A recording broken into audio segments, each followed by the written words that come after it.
ہم کریں گے ہر مظلوم کی حمایت۔ السلام علیکم، میں ہوں حرین فاطمہ اور آپ دیکھ رہے ہیں حمایتی نیوز HD چینل۔ نظر ڈالتے ہیں آج کی اہم خبروں پر۔ جام شروع سے کرائم رپورٹر محمد پرویز عالم کی رپورٹ۔ ٹنڈو جام پولیس کا کمال ڈکیتی ہوئی واردات کا سامان واپسی، 15 لاکھ روپے کی رقم غائب کر دی۔ DIG حیدرآباد اور SSP حیدرآباد فوری نوٹس لے کر رقم دلائی جائے۔ تاجر سنیل کمار۔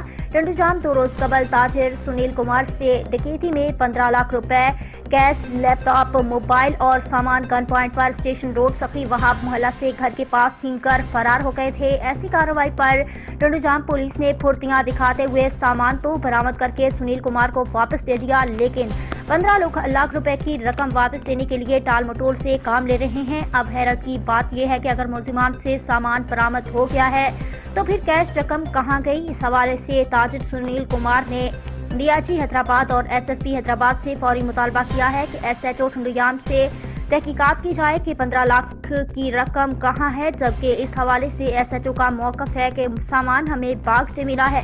آج کل کوئی مٹی نہیں پھینکتا، یہاں لیپ ٹاپ، موبائل، دوائیں، بیگ اور کولر وغیرہ پھینک کر چلے گئے۔